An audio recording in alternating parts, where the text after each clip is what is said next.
So I have a question for you guys. Since you're both seasoned fathers, I now have a 4-month-old. So what is your top advice? And we're also heading to Italy in August. So any travel tips with the young one? So Don't go to Italy in August with a kid. I was about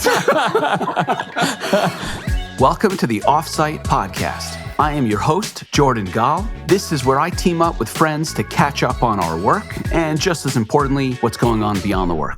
As always, this podcast is brought to you by Rosie, the AI-powered phone answering service for small businesses. Hello, gentlemen. Thank you for joining me. I have two of my friends on the show, Chris Gimmer and Craig Hewitt. Welcome to the show, gents. Thanks for having me. Yeah. It's Friday, beautiful summer Friday. Next Friday is July 4th. Excited to go celebrate America and our unbelievable military hardware and some barbecues and so on. Thanks for jumping on. I want to hear first, what are you guys up to? You know, people hear from me about Rosie every week. Chris, what have you been up to? We were just talking a little bit before we started recording. Catch us up on your work. What do you got going on? Well, I was just telling Craig before we start recording that it's taken a lot longer to get to where we are right now, but we're finally at a place where with Good Metrics, which is the web analytics tool that we've been working on, where we're pretty much ready to roll out like a proper beta. So I've been kind of working on just polishing up some of the documentation, the onboarding flow, getting that all ready, and also been doing some vibe coding as well, which has been pretty fun and interesting, and I'm sure we'll get into some of that. So those two are contradictory. It took a long time to get to V1, and I'm vibe coding. Are you saying that it takes more than 7 days to get a product to market these days? A complicated product like Good Metrics, it definitely takes more than 7 days to bring that to market, for sure. I want to think, tell me how you feel about this, that those complex products are still worth building because of that hurdle, but I'm not sure. Yeah, it's funny. I was just talking to Mark, my co-founder, yesterday. We were having a phone conversation. And on one part, we were just talking about how painful it's been, just some of the steps. We had to take a couple step backs in certain area. But at the end of the call, we were like, no one's going to vibe code Good Metrics. Like it's just not going to happen. So as painful it's been to like get to the point where we are now, it is a bit reassuring that it's more of like a future-proof product in the AI age. And just for context, for anyone listening who doesn't know me, I'm not a developer. So when I say I'm vibe coding stuff, it's like Python scripts and like stuff to automate marketing tasks. It's not like building the actual product itself. That I want to hear more about because I felt myself pulled into wanting to learn more about it myself. But let's hold off on that. Craig, what do you got going on? At Castos, we most all of my time is like on marketing. We brought in Mark Thomas a couple of months ago to help with marketing. So Mark, for those of you who don't know him, previously was at Powered by Search. Yep. I mean, no offense to either of you guys because you're both really good like founders. He's probably the best marketer I know of. Like him and Asia Arangio, like the only kind of two people I would probably choose to work with. He was at Powered by Search and then Podia for a long time as like head of marketing, and then went on his own, is doing kind of a fractional thing. So we have him about a day a week to help with marketing. And the short version is trials are up 30% since we started working with them. So that's cool. So Mark, thank you. Nice testimonial. And it's not the best is it's not just some fucking consultant who just comes in and tells you what to do, right? Like borrows your watch to tell you what time it is. Like he's doing stuff. And it's been almost all bottom of funnel conversion stuff. So like emails, affiliate stuff, website, tweaking. And he's doing all of it because he's like a really elite, like founder level marketer. And so we just have a call like every other week and he goes and does stuff and we get trials. So that's amazing because we've been relatively like plateaued for a while. So like to be kind of busting through that in terms of trials, and that's kind of coming through revenue now. That's cool. I am also vibing quite a bit because I kind of look at like what Mark is doing. Most all of it is kind of bottom of funnel conversion stuff. And so like we had a call yesterday. I'm like, man, like at some point we're just going to like saturate that, right? So like we need top of funnel like acquisition stuff too. Give me something to do. And so some strategies around that. Most of it has to do with the realm of like AI SEO. And that turns out way more complex. Like that's an umbrella term, and we can get into this maybe. Like that is not a thing. That is like a category. Whereas like SEO before, which is all that we did that worked to acquire customers, was writing shit and it being on your website. To me, AI SEO is basically a bunch of shit that's not on your website, mostly. And so that's a really complex thing. Okay, I just had a bunch of conversations about AI SEO over the last few days, this week, for similar reasons. We have a fantastic SEO agency called Snippet Digital, and they have built out our site. They've done an incredible job at the content that lives on our website. And now we're starting to, get to the end of that plan. Like they came out with this big map of what pages need to exist between solutions and industries and so on. And now as we're approaching like completion of that initial plan, we're looking at what needs to happen outside of the site. I'm at a loss. I still see AI SEO as if it's in the dark and hasn't been fully defined. Sounds to me like you can at least identify what's happening to the point where you see it as like a set of tasks that you can go after, or is it still very fuzzy? Super fuzzy. For like, I'm glad Chris is here because like he's like SEO ninja from like, because that's how Snappa like kind of got a lot of its traction. Right. So I'd love to hear Christopher kind of chime in on this. I guess two things. I'm doing kind of a whole series on rogue startups about this. So yesterday I did 2 interviews, one with Lars Lofgren, the man, right? Like, and the other was Mike Buckby, who has like one of these AI SEO analytics tools. It's called Noatoa. The short version is the shit on your website is important, but it's like the 4th most important thing. And all that's important there is bottom of funnel stuff. Very simplified. Bottom of funnel. This is what we do. This is who we're for. These are our features. So the LLMs kind of understand it. Then basically distributing that same message in slightly different formats to 3 places: YouTube, Reddit, and LinkedIn. Okay. So I knew YouTube was there. I knew Reddit is very high on my list of priorities around AI SEO, but I did not realize LinkedIn. So effectively, the LLM goes out and looks for conversations and then matches it with what they know your site is about, and tries to understand if surfacing you as an option or an answer to an LLM-based request. Yeah. If you're appropriate or if you're the most appropriate. Chris, would you like to come in here and help 2 drowning people talking about SEO? Thank you. So I actually read a good article. Do you guys know Benji from Grow and Convert, or have you heard of them? Yes. So they're a pretty high signal content marketing agency. And Benji just wrote a really good article about like the difference between, or essentially like what's important with like AI as it pertains to SEO. And essentially like his point was that top of the funnel content is essentially dead. So like people used to try to rank for like, what is content marketing? And that would bring in, 8,000 searches a month. You would rank at the top. And like, so HubSpot and all these like Buffer, like they used to write all this kind of content. Like, what is content marketing? Well, if you put that in ChatGPT now, it doesn't even link out to anyone. It just literally answers the question. So the other thing too is like, let's say you were looking for like a content marketing agency. People would type in like content marketing agency, and then you would have to sift through like 10 results or however many results in Google. The interesting thing with AI is you can say like, we are a bootstrapped startup, so we don't have any funding. We are a 5-person team. I've got a budget of XYZ. We're in this industry. Please recommend some content marketing agencies that have experience in this and have a proven track record, blah, blah, blah, blah, blah.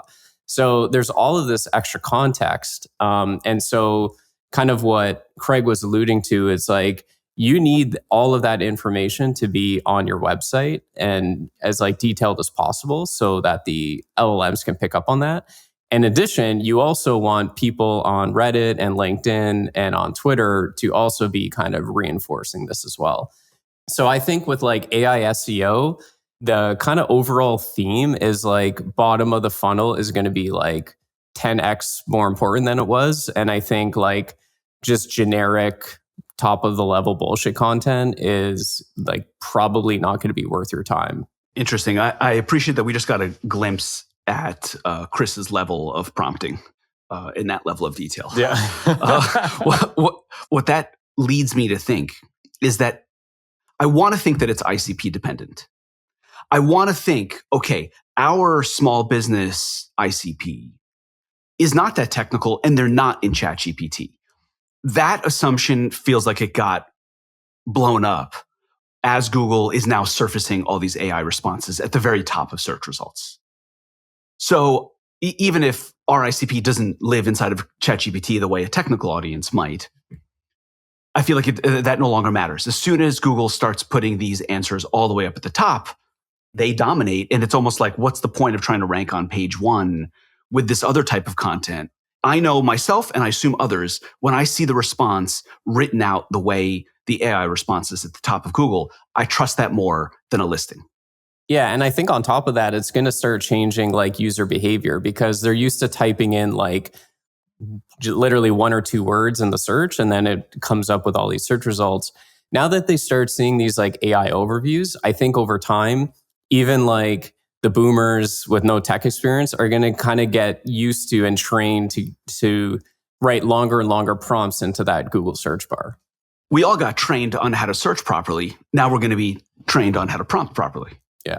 I think the other part to consider, and again, like I don't have any of these ideas, this is just from a conversation I had literally yesterday, is it's important to think of the context of the LLM or the platform in how you try to position yourself and the intent that someone would use it for. So ChatGPT and Claude and Gemini and Meta and fucking Amazon, right? Amazon like has Claude on the back end, right? So like, what would someone go to Meta AI in Instagram for? Well, it's to find, a new pair of socks or whatever. What would someone go to ChatGPT? Like ChatGPT is trying to position itself as like, I'm your kind of personal assistant, therapist, thought partner, blah, blah, blah. Claude, coding, Gemini. I have context across your entire organization through Gmail and Docs and all this kind of shit. So like, that's like higher level, I think, but like how you position yourself even within each of those is worth thinking about. The three of us have very different things that we're focused on.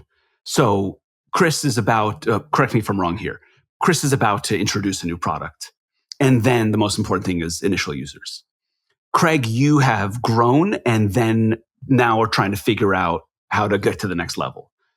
And for right now, we're focused at top of the funnel because our conversion funnel is doing a good enough job that increasing at the top of the funnel would make a bigger impact than dialing in the conversion rate a little bit more at the bottom. How does that translate into what you are doing during the week, what you're actually focused on? Right, Chris, I know for you, like, can you describe what that moment feels like? What are you, a few weeks away from introducing a product that people can come and sign up for? Yeah, so right now we basically have like an alpha product. So we've got a couple people that like have good metrics running on their site, and that was good to let us squash any bugs, get some initial feedback, battle test it kind of thing. So we're basically like probably 2 weeks away from having a more refined beta where there's like actual onboarding, account settings, all the kind of key initial features. So like we have like a launch list or a waiting list, I should say, and a bunch of people kind of eager to test it out. So we're kind of just right at that stage where we're ready to kind of roll it out to that set of users. And is this a self-serve product? So when you email your list, you're hoping people click, sign up on their own, put the credit card on file, whatever the onboarding process looks like, and get going? Yeah, exactly. It's self-serve. But like so right now, if you go to our website, it'll say like join the wait list. So we're going to change that to request an invitation. So I want to keep it a bit like manual, like to start and until we're at a point where like we can really start to open up the floodgates. But like once I send out like, here's your link to get started, like from there, that's all self-serve. And you've got pricing, the initial pricing set, like you're ready to take on paying customers, not just usage.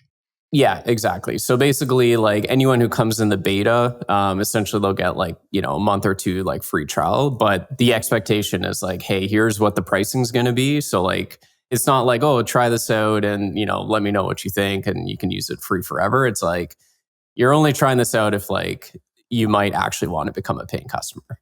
Yes. And you've telegraphed that. I love the way each of us end up coming up with a relatively unique way to do that.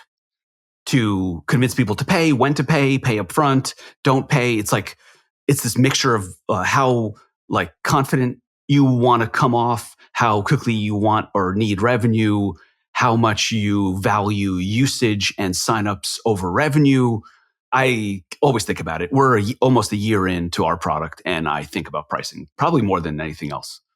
Craig, first of all, I love Mark. I have to say that. I worked with Mark. We worked with Powered by Search, and Mark was like our lead there.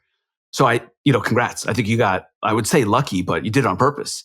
So what is going on in your universe? Why are you looking at top of the funnel as the thing to focus on? Or maybe I'll have that backwards. So you're doing bottom of the funnel first. I raise my eyebrows because like I would say customer acquisition is like the focus, like where in the funnel it is. Like but it's not just one place maybe. But as opposed to like product or churn or sales or pricing, like I think all those things are pretty well nailed. I mean, we're an 8-year-old company, so like we should have some of that shit figured out. And we do. Like our churn is like 1%, which is like unheard of in like a beta prosumer, product. And I know it's a quarter of a lot of our competitors. So like that, like we have something right there. It's probably a combination of like our team and the product. We just need more butts and seats, right? So like, how do we do that? So yeah, Mark's amazing. I think like rightfully he's focused on like the early quick wins. But like I see the steam of that like running out at some point, and so we need a way to like get more there. And just really, really plainly for me, it's two things: taking all of the shit from our website and putting it into those other places that we talked about. So like Reddit, LinkedIn, and YouTube. Have been pushing pretty hard on the Castos YouTube channel for a while. And it's really hard, like getting a YouTube channel like in a pretty specific niche like that is really hard. And we're getting dozens of views a video, which is really dejecting because they're really hard to create. Like this is easy. Like I just get on and talk and we bullshit and like it's great. But like to spend hours of mine and the team's time to get 20 views is like, okay, like maybe this is not it. How do you do that? How do you stick with that? I run out of steam relatively quickly on marketing experiments that don't work. I kind of convince myself like, hey, if this thing's going to work in the first few weeks, it's going to work. Otherwise, stop. Are you a quitter like I am, Chris? It depends on the channel, but I think with like YouTube, it's like, it's such a, like content marketing, like YouTube, it's such a long form type of strategy where like, I think you really have to give it some time. It's very rare that like you start an SEO campaign and you're going to hit pay dirt within like, on like day 10 or whatever. So I think YouTube is probably like the best channel for most businesses, like just across the board. Like YouTube for a lot of reasons is amazing. As a podcasting company too, right? Like I think this podcast on YouTube will probably do better than it will in podcasting platforms. So like that's cool. I think podcasting, whatever, is evolving and like how we distribute this piece of content kind of doesn't matter, but like those two places are really important. So like that's where I'm spending a fair chunk of my time. We have all the content on the website. I'm getting some of it up to YouTube. And then some of it is the other way around where I publish to YouTube first and then disseminate it to the website and Reddit and LinkedIn as articles. But that's generally what I'm doing is like we've covered all the content in one way or another, kind of filling the gaps of where it is in the other kind of platforms and increasing like the distribution breadth of our content and using a lot of AI for all of it. So Chris, you're almost on both sides of this because you're interested in creating content and then your product helps measure. I can tell you from our experience, measurement, analytics, reporting is just one ongoing disaster after another. It's so hard. It feels like it really shouldn't be this hard. We've gone from Google Analytics to Amplitude. Right now we're using QuickSight, which is like this AWS powered thing. And that is by far the best we've been so far, but it's still not easy. When you think about your tracking tool, how does it match up with these concerns and problems? Yeah, so this may be a controversial take, but I think anyone who's trying to have like 100% accurate attribution is going to be very disappointed and waste a lot of time. So my kind of viewpoint is like, if your analytics is like 80 to 90% there, that's really what's important, because what you're looking for is that you need it to be directionally accurate. So if your analytics tool is telling you that like 100 conversions came from Google and like 20% is direct, but the numbers are actually 103 and 18, like that's all you need to know. Last click versus first click and multi, like, if you're working at like a 10, $100 million startup and you've got like data scientists on board, then yeah, you can afford to get like as nitty gritty as you want. But like for the types of companies that we run, I just don't think it's worth it, or that it's even possible to get the level of like detailed attribution that I think a lot of people are striving for. And is your product focused on that attribution at the front, like where the traffic came from, what they did on the site, and who converted? Or does it also play a role after they've created an account between there and like activation and conversion? Yeah, so we'll give you basically first click and last click, which I think is, kind of the most accurate and like relevant. So basically, like we can tell you, let's say someone searched for something and they landed on your blog post. And then let's say they came back like a month later and they actually started a trial and became a paying customer. We can tell you like the initial blog post that they landed on, which then led to like a trial a month later. Give me a minute here. I'm going to tell you a cautionary tale and a commercial for your product at the same time. Okay. We just got lured into a trap. I got lured into a paid advertising, paid marketing trap. What happened was that we were running a bunch of different campaigns on Meta and on Google. And one of the campaigns, a PMax, right? Google Performance Max campaign, which is one of these campaigns that you basically give them content and they go out and find conversions for you. So you give them text content for text ads, you give them static for static ads, you give them video, and they go out and find conversions for you. It's like the most hands-off, you are the algorithm gods, you go find us conversions. That worked so well and kept improving at such a high rate. We were getting conversions and signups for so much less than all the other campaigns that we thought we hit pay dirt. We thought, oh my God, this is going to absolutely skyrocket us. So what we did is we started pulling budget from campaigns that were working but were much more expensive on a cost per conversion basis, and putting it all into the PMax campaign. And our signups went through the roof. And then like 2 weeks later, our normal conversion is somewhere in like 7 to 8 day range. And the conversions just weren't coming. And we had to look into it and figure out what was going on. And then what we realized is they were bringing in bad fit customers.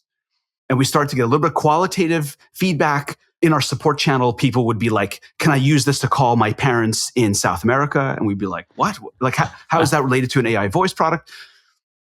And what turns out is Google went out and found these conversions, but because we didn't have good tracking set up, we didn't see that the people who were activating and converting were coming from the old campaigns, not from the PMax campaign.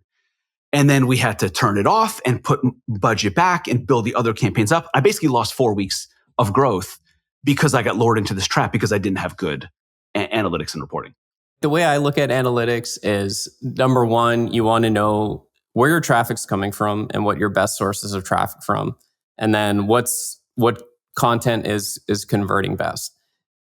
I feel like that's really the bread and butter of what an analytics tool should be, because you just want to maximize your efforts on what is actually working and measure that as best you can. I just don't think it's worth tracking every single freaking button click on your website and try to figure out the optimal, like with Snapple, we wasted so much time trying to figure out like optimal onboarding flows and product journeys and all the, it's just like, we just didn't have enough data to even do that. And to think that that was even possible for us to do was like kind of ridiculous looking back on it. I mean, I think the other part of it is like those two things you mentioned are really hard in GA4. Like to know your best content and where your customers are, like I don't know. Like currently I don't know where those things are coming from in GA4. That's why we build good metrics. Yeah, there you go. Yeah. Thanks for the commercial. Yeah, there you go. So, gents, both of you mentioned vibe coding. Where are you on things right now? What is your response to like the doomer argument around what AI is going to do to jobs? What is it doing to your job?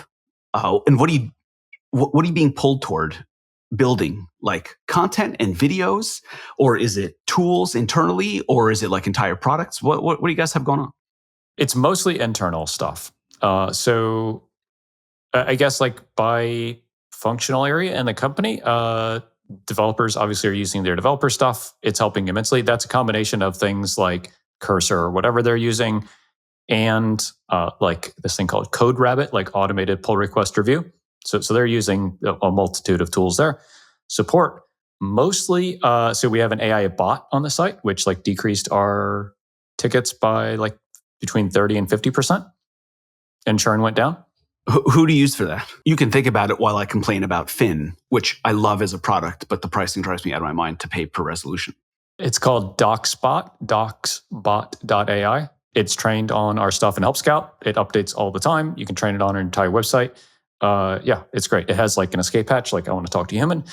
So like support that. That's only within the product. It's not on the marketing site. And then for me, like on the marketing side, mostly content creation and like regeneration, like I was talking about, and then building free tools.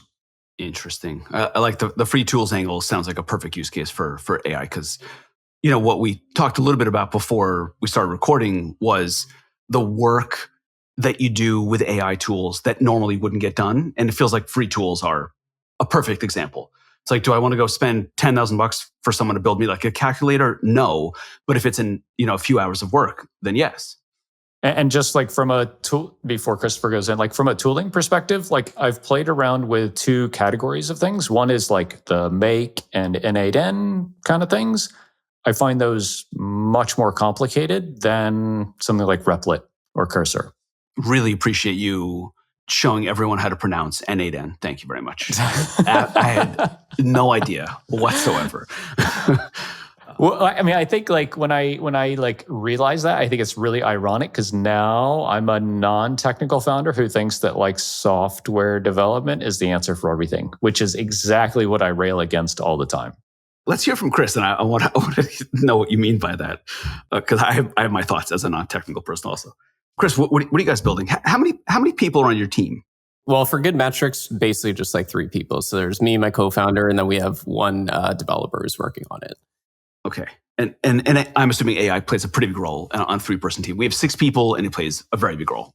Yeah. So they definitely are utilizing AI from a coding standpoint. It does have its limitations, but it definitely has like sped up like the workflow to some degree, although I can't like quantify that since I'm not as in the nitty gritty. So I'll give you another use case. So one thing that I was doing is there's a lot of people that complain about Google Analytics and GA4 on Twitter. And so one thing that I was doing is like every Friday, I would just like type in Google Analytics and I would like manually go through all this and I'd find the people complaining. And then I'd either like just put them in a spreadsheet for later or I would like reach out to them. Actually, this is what I did kind of as part of the early validation. And I would like either DM them or reply to their post. As you can imagine, it's like super time consuming to do this. So I thought this would be like a good kind of experiment. So I whip open ChatGPT. I'm like, hey, I want to automate. Like, can you help me automate this? And like, is it possible to just like build some type of script or tap into an API? Within seconds, like I've got like a Python script that's tapping into the Twitter API that is like fully automated this. And then basically what I did is like I create another script with a model that reads every single tweet where someone mentions like Google Analytics GA4 and then determines whether they're complaining about it and could be like someone interested in switching. And then I also asked it to give like a confidence score from like 1 to 5 of like how eager they might be willing to switch depending on this. And so the next step is to then like right now I'm just like running the script myself, but this could easily just be like automated as like a daily process. So that kind of stuff, it's like, maybe you would hire like a VA to do that. But now you can literally do it for free and like automated. The other thing that Craig was mentioning with like Reddit's amazing because their API is like completely open and free if it's for like personal use or whatever. So I built another Python script that searches for all of the like relevant subreddits. And again, it does the same thing. It looks for anybody that's talking about like GA4 alternatives, like all that kind of stuff, scores the lead. And then the other thing that we plan on doing is like adding value to, like, let's say someone is posting about like, how should I set up like UTM parameters? Like that's a really good post where like we can go in and say, oh, here's how we recommended doing it. These are the benefits of doing it this way. So the script will also surface any post where people have like analytics related questions that would be good for us to like go in and respond to. And again, like not only is that like, this is a kind of obviously like a things that don't scale kind of thing. But to Craig's point, if we start getting, referenced by like these LLMs and all these like Reddit posts that we're replying to, and we're actually like adding value. But, when I ran the script, like it had, I think like 1,500 posts in one day, which like you can't manually go through that. So the AI is doing that for me and only surfacing the ones that are relevant to reply to. Two questions for you. First, what's your go-to tool that you use to accomplish this?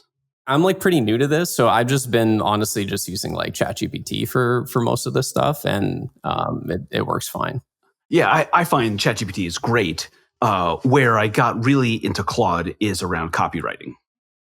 Chris is confirming a hunch that I have that is the true limitations on how to utilize this stuff in our companies is really like a matter of imagination and realizing that you can do the thing that you are suppressing because you have layers of assumptions that tell you that you can't do it. And the more I get into AI, the more those like assumption layers get pulled away, and then I get better. And it feels like you're like a few months ahead of where I am in the evolution of just ask the thing to do what you want it to do, and then ask it to clarify, and then ask it to provide a score, and then ask it. So it does feel like it's a skill issue.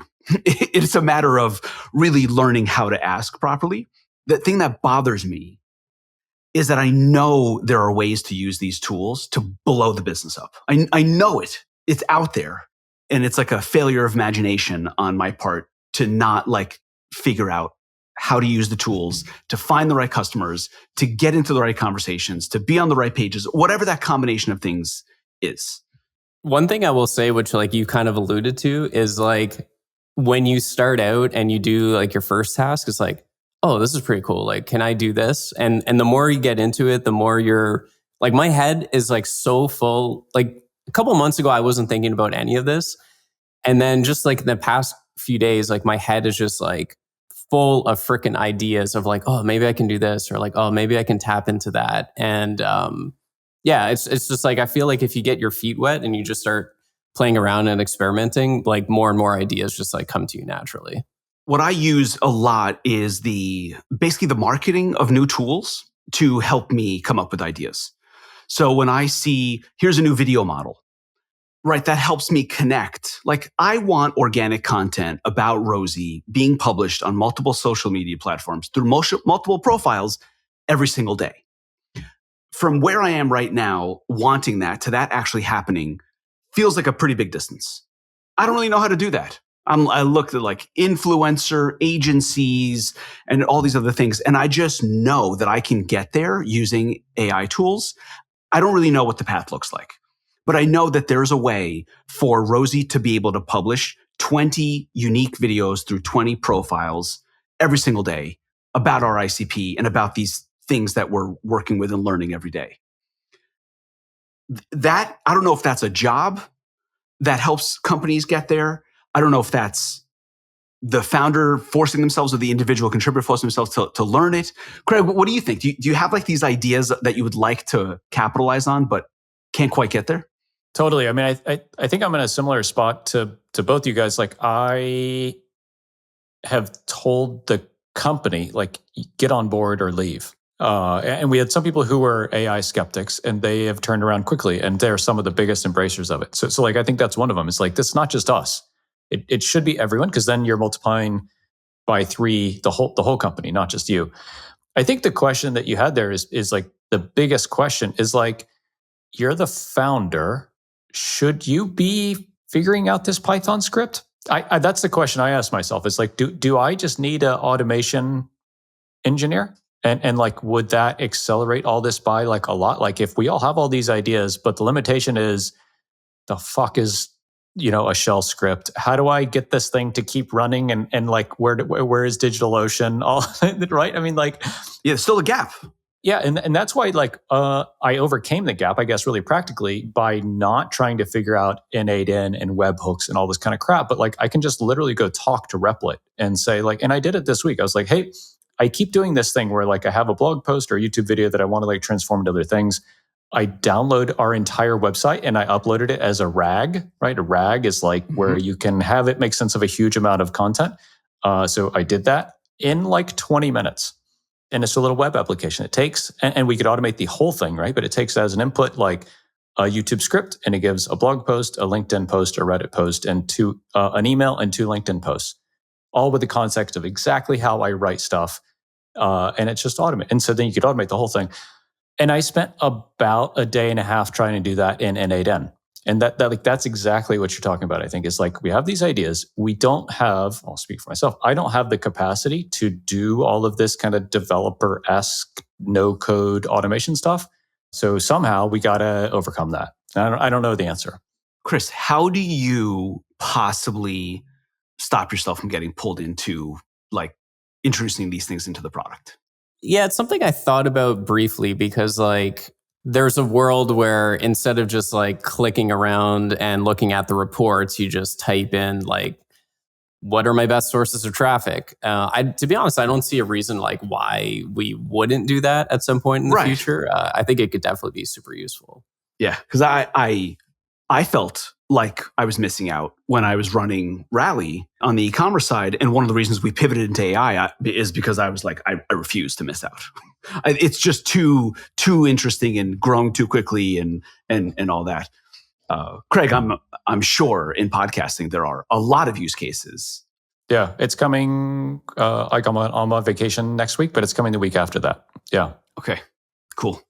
Yeah, and our product is funny. Our product is a phone product, which is like the old school realm, but then it combines AI as the foundation of the entire product. And then we get people to sign up, and then we're like, okay, so here's how you forward your phone calls. Go into your Verizon account and your Ring Central account and whatever else. A very, very strange mix. Let's back out of our own businesses and talk a little bit about what's going on in the market. I have found myself in love with Cluely. I have no idea what the product does. I looked at the site for like 10 minutes, but I'm so interested in what's going on around the marketing of it. And does this show a new path of like influencer / software founder marketer thing? What is your gut on it? Are you disgusted? Are you attracted? Where are you? Well, I think like that. There's 2 things to it. One is like, is the product like ethical, right? Like, do you kind of love or hate like the concept of the product, and then like how it's marketed? I think on the first one, like whatever, I'm for it. Like I think it's great. People are going to do it anyhow, so you might as well lean into it. I think that we've seen several of these big launches. The new EV truck Slade was similar. Like they launched with a big media campaign, and that was it. And I think it went very well. Yeah, I think if you're a B2C type product, that's the way. And what we typically see is like that's the precursor to how B2B works a few years later. And so the smart ones of us will probably lean into that and use that as our GTM strategy. Interesting. Chris, what's your take on it? You are a lot less, bombastic and bragging and all that. That doesn't seem like your style. I was just going to say, like, I'm way too left brain. Left brain is like the analytical one. I'm way too left brain to like pull off that kind of stuff and be like bombastic and have outrageous claims and stuff like that. So I'm probably the wrong the wrong guy to ask about that type of marketing. I'm with you. I don't I'm like anti-bragging, right? It turns me off. I don't think it actually helps that much. I think it creates more envy and resentment than it does a positive attention. But I do think there's a lot to learn from it. It's almost like an attempt or a test on whether or not attention is so monetizable these days that it is the best marketing strategy, right? It's like, is all press good press? It's kind of like what this experiment is answering. Yeah, I mean, one thing that I've been thinking about is like, we grew Snappa like almost exclusively through like content marketing and SEO. And obviously like the playbook that worked, whatever, 7 years ago is not going to work today. And I think social media in general, like YouTube, that's definitely something we want to get into. I always resisted social media marketing and influencer marketing, whatever you want to call it. And I kind of feel like it's going to be hard to just completely ignore that. So part of me feels like I'm going to have to like bite the bullet at some point and lean into social media a lot more than we have previously. I think it's a matter of necessity because nothing really seems to work. The only thing that's working for us is paid ads. And that hurts to grow a company exclusively based on that. So all of my interest in SEO and the investment in AI SEO and figuring out, it's really just to diversify so that we're not completely reliant on buying every single customer. It's not the worst thing in the world to buy a customer. But Chris, I'm very interested in a few months to kind of hear from you around what you find that works and doesn't work. What we have found is that nothing works, which is a very, very strange kind of spot to be in. I almost like feel extremely grateful that ads are working, because if ads weren't working, I don't really know what we would do. And that used to not be the case. It used to be like, well, we could do, cold outbound, and we could do sales, or we could do this funnel to a webinar, or we could do, like, they used to be a set of options. And I feel like they don't work. Maybe it's that the social media attention game gets the attention, so it convinces you that that's what works because it's working on you actively. I don't know what to tell you. Craig, you've been around for years. It's weird now, is it not? Yeah, I mean, as you were saying that, I was like, yeah, like just frankly, like nothing is working for us. Like, new trials before Mark came, which is like he's optimizing bottom of funnel, so that's not like what we're talking about, which is like new eyeball acquisition. Nothing had worked. We also grew on SEO, and then that whatever over the last 2 years just went to the shitter. We spent the first 4 months of this year going super hard on paid acquisition. Didn't work. That was kind of our last big one. And now we're back to the drawing board a bit with kind of AI SEO, which actually I'm pretty excited about because it is my jam. Like Christopher mentioned, like SEO and content was kind of what we did. So if this is just a new flavor of that, that's cool for me. I'm really energized by it on a personal perspective.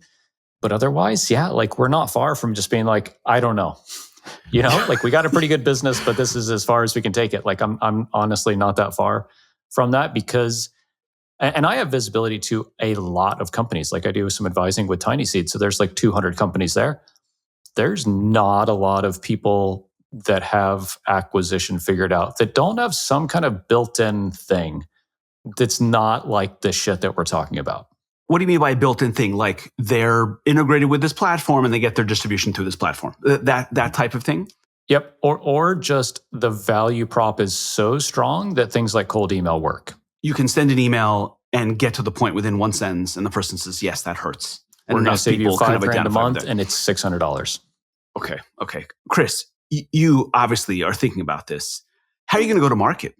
When you look at your set of options, you can't do every single channel all at once. How do you think about where to start? So the one nice thing is we still have Snappa running. So we're definitely going to like leverage that existing audience and customer base. And we're still getting thousands of trials, each week for that product. So that's one nice thing. I think Craig coined the they're not the same audience, right? I mean, they're not the same audience. Do you feel like there's enough of an overlap that you can really market? Yeah, exactly. So is it just people? Yeah, there's basically an overlap, right? Like anyone who's like paying for a tool to create like social media graphics, like obviously has a website, and some percentage of those are probably unhappy with Google Analytics. As a test, I already have, as part of the onboarding sequence, basically have like a drip email, and we've got like hundreds of people that signed up for the wait list from that email. So there is like some cross promotion ability there. I also have, built up somewhat of a network over the years running Snappa. So I think our wait list is, several hundred people at this point. But yeah, so I think I'm basically using the Craig Hewitt active versus passive strategy. So, going back to like the vibe coding stuff, there's literally people every single day that are complaining about GA4 on, Reddit, Twitter.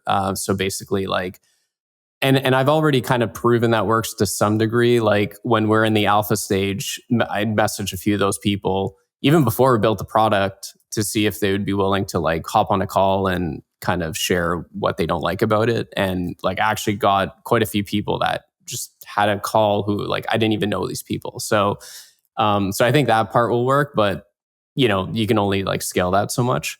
And then I think YouTube is definitely going to be kind of another strategy. I think in terms of content marketing, I think I have more faith in YouTube versus like generic or more like general written content. Jordan, I have a question for you. Yeah, please. Sorry, not to play podcast host, but you're kind of saying like, I feel like we have kind of like channel dependency with paid acquisition. To me, you're early enough to where if you have something that's working, why not just go stay all in on that until you get to $1 million or something? Does it seem like a distraction to try to find something else? So, first of all, we're past $1 million. All right, let's just be completely clear. Yeah, don't insult. I didn't know that. Right? Yeah. So maybe it's not surprising that at right around $1 million is where my brain said, "Okay, this is good." But I need to think about other things, because the thing about advertising is it's also pretty passive. So I'm not working on that all day. And that leaves me enough time to think about the conversion activation funnel. That I think about that a lot, right? If you have 100 plus signups every single day, improving the conversion rate at each individual step makes a real difference. So I think about that a lot, and I feel like that's time well spent. This week, we went through 15 iterations of the first screen of onboarding. So I'm basically taking it very seriously. Yep. We're doing this thing that I call Rosie 2.0. We're redoing the homepage, and we're redoing the account flow, the sign up to create an account, and then also the onboarding itself and the path to getting a credit card on file. And then we're taking that and we are experimenting with optimizing our ads for different events instead of just the account creation, but also making the first test phone call and also the credit card, and kind of seeing where we find the best customers. So that's like where the majority of my focus is. I agree that A, we're lucky that we have this channel working. B, we should not be looking to exit anytime soon, as long as it's the ROI is good. And the ROI is pretty good, but I don't want to raise any more money right now. Right? We're cruising on the money that we raised at Rally, and we pivoted. And that makes things a little messier to go out and raise more money again. Generally, people just don't care at all about what happened in the past, and they just look at what you have right now and what the future is. So it's not like it's that big of a deal, but I'm not in a rush to raise more money.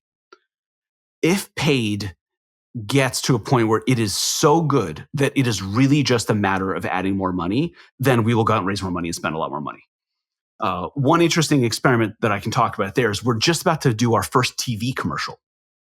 And that is basically an experiment on whether or not the more mainstream we go, the better things get. Because up until now, it's been a straightforward thing. The more people see our product, and because the value prop is so straightforward, like stop missing phone calls, this thing answers your phone calls, like, that's it. People get that, even if they're not technical. The more people see that pitch, the more people sign up. So this experiment is like, okay, we know we can do YouTube and all these other social platforms. What happens if we go to connected TV? the barrier to connected TV is the quality of the content. It's got to be high production value. So I went out and found a great video agency, and we just shot a commercial, which was such a trip. It was a cool experience. I went on site. They happened to be in Chicago, so I went to the shoot and like met the actors. I was like, this is crazy. And then we're going to put on a connected TV. So in many ways, we are continuing to push and invest in the ads in the paid channel for sure. But I would love to make long-term investments now that in the future start to contribute in a meaningful way. I don't care if it's 50-50. I don't care about organic overtaking paid. I don't really care about the ratios. But if non-paid in the same way as ads are paid, if it starts to contribute and it just brings down our cost to acquire customers overall, then that is just going to be much healthier for us, especially if we get into a position where we are sustainable and profitable and don't need to raise more money.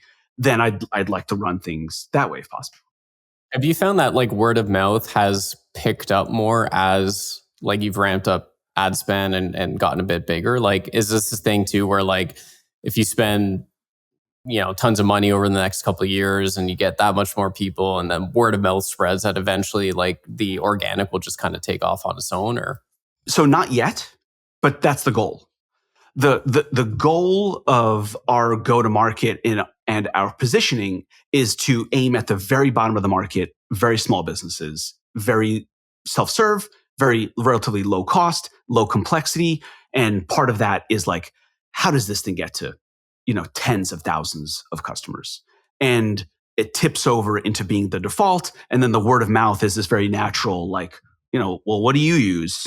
I use this or this, right? In that conversation, it's like, do you use the default like everyone else, or do you have an alternative that we should talk about?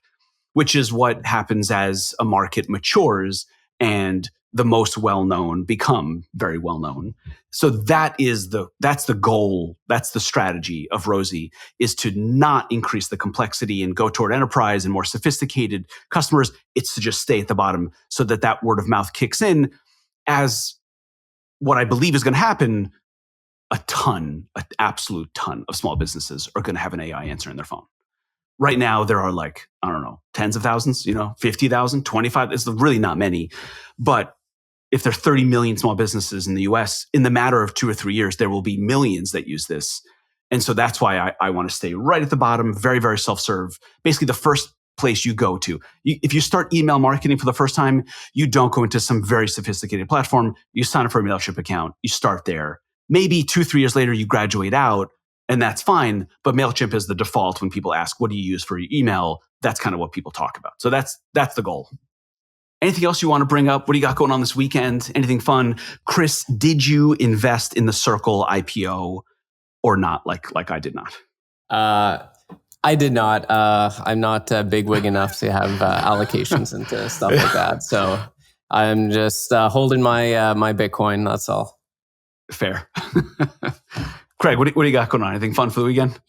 Yeah, we're heading to France tomorrow for... Oh, yeah. Excuse us. Yeah, so first time since we left 3.5 years ago, so that'll be fun. Wow, first time back. Yeah. Cool. Where in the country are you going? We're going to Brittany, so like the northwest coast. Okay. Very nice. My youngest daughter she's a Paris addict. She just wants to go to Paris. That's all she wants. So I have a question for you guys. Since you're both seasoned fathers, I now have a 4-month-old. So what is your top advice? And we're also heading to Italy in August. So any travel tips with the young one? So don't go to Italy in August with a kid. I was about to. Yeah, travel with a 4-month-old. In many ways, travel with a 4-month-old is easier than travel with a 14-month-old. It is, because you just had a bundle that you can fully control, as opposed to this like out of control, little person that climbs all over the place. So your first kid, boy, girl? Yeah, first one, yeah, it's a boy. Boy, wow! Congratulations, first of all. Thank you. I don't know. I'm getting pretty deep in. Craig, your kids are a bit older, also, right? Ours are 9, 11, and 13. Yeah, 12 and 14. Okay. Which is like a golden period because they're still young and love you and want to hang out with you, but not so old that they're creating independence, let's say, is what happens. So advice, man, I don't know. Enjoy it. Yeah. Craig, how actively do you think about your parenting? Do you just do what's natural and you kind of go about your day and this is who I am and I'm just going to be myself and I'm a dad and my kids are here and I'm going to do what I'm supposed to do and kind of, or like how deliberate are you in like parenting technique and learning? And I'm mostly natural, but I find myself lately thinking more abstractly about it. So I think we were super type A parents early, like where Chris is, for 0 to 3. Those formative years, really important. Food, reading, sleep, all that kind of stuff. Then, like I think the golden years to me are like 4 to 8. It's basically just like they're cool, they're so there, fun. Whatever. Yeah. Now it's like I see the window of my influence on them closing. And so for my wife and I, we were just talking about this the other day, it's the hardest part of parenting by far because the pressure is super high. Like I have a 14-year-old that wants to go to the mall by herself. And I'm like, have I done the work to where I don't need to worry? Largely the answer is yes. But yeah, like I think it also shifts from I just say stuff and that works when they're young to I have to be the better person, the best possible person. So they see like, I want to be like that. That's how I think about it. Okay. And Chris, 4 months kind of still in survival mode, but how are you thinking about parenting? Are you like reading books and like reading blog posts and like, have a plan, or are you just naturally, letting it unfold?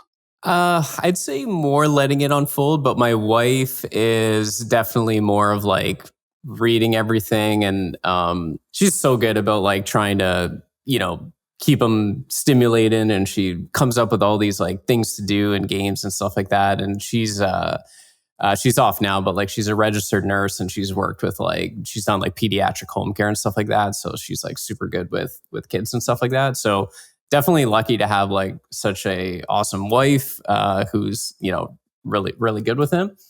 But yeah, like to Craig's point, I'm sure like the older he gets, the more I'll have to start thinking about different parenting approaches.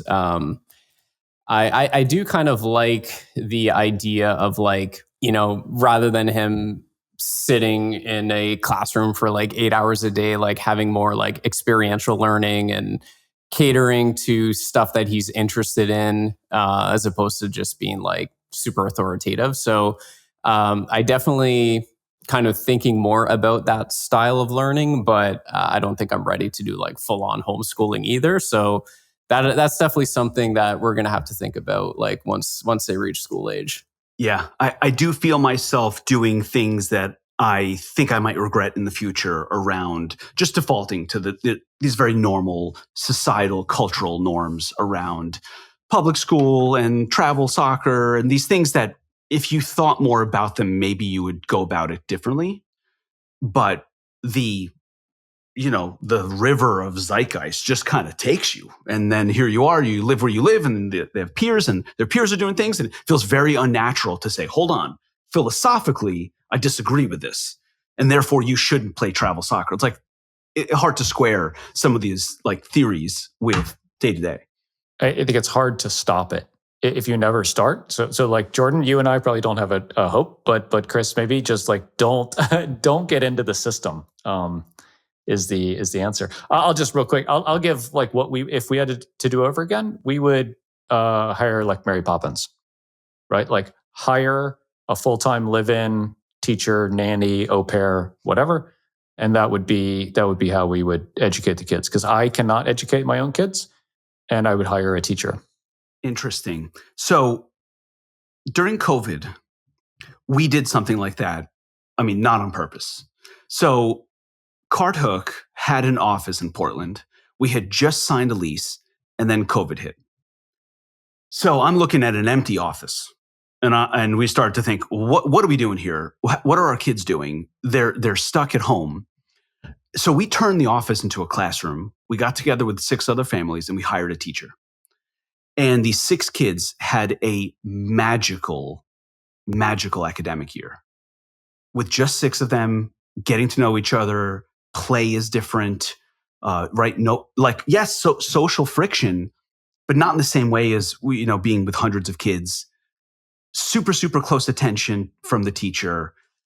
It was COVID and it sucked. But for these 6 kids, this academic year was magical. And for the parents, it was really interesting, kind of forced experiment for us.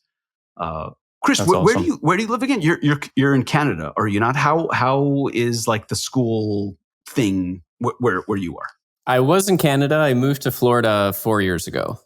Yeah, so I'm in Sarasota right now. Oh, very nice. A nice spot on the West Coast. Yeah. So are you looking at public school? Yeah, it's funny because the house where we bought is basically we literally live in like the on the street where like the best rated public school is in the area.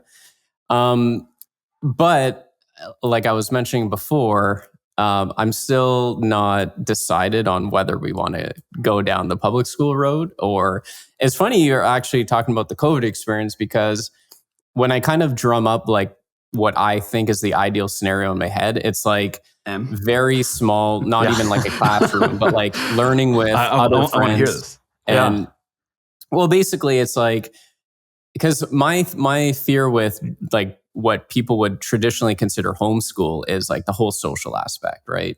So I think my ideal scenario is like you've got whatever 5 to 10 other kids that they're learning with, and they're basically just doing like field trips, doing like experiences, and then either you hire like a tutor or the mom to basically teach like the basic math and reading and writing and all those kind of basic skills. Like that to me is. And then if, as the kids get older, if they show an interest in, programming, or there's a sport or whatever else they're interested to, you cater more towards that type of learning than to like force them to learn, all this crap that is like not really useful or relevant. Yeah.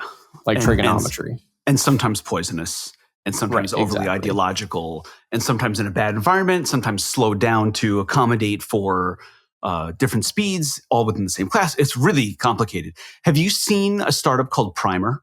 I have not, but I was kind of hoping that like someone will figure this out by the time our kids get to school age. So you should check this out. So it's a startup called Primer, and what they do is micro schools, and it's a little bit like what you're talking about, and they are available in Florida, Arizona, and Alabama, right? The states who are open-minded around education, aka open-minded around their teachers' unions. So I'll have to check that out. Yeah, you should check that out. Look, we moved where we live right now are spectacular public schools, and the kids feed into a high school called New Trier, which is like nationally ranked. All these other things. Overall, it's good. It is really not that good. Overall, it's still a problem. It's a lot better than 95% of other public school systems. And we pay for it. But at least we feel like we get a lot for what we pay for. The parks are amazing. The beach is incredible. The schools and so on. But you're sending your kids to an education that's really, really far from where it should be. That's truth. Yeah, should be interesting. Cool. Gents, let's leave it there. Thank you very much for joining. Maybe come back on in a few weeks. That's my goal with this podcast is basically like this revolving cast. So you don't have to show up every week, but some familiar faces that we can kind of take the chemistry established from our friendships in general and just roll right into a podcast, not have to do, a bunch of intros and who are you and all that stuff. So thank you for making this a fun episode. Thanks everyone for listening. I think what I'm supposed to do now, Craig, as I've learned from your team, is I'm supposed to give it like a CTA. I'm supposed to say subscribe, the Offsite Podcast, listen, get YouTube. Do the stuff. Cool. Thanks, everyone. All right. Thanks, guys. Good chatting.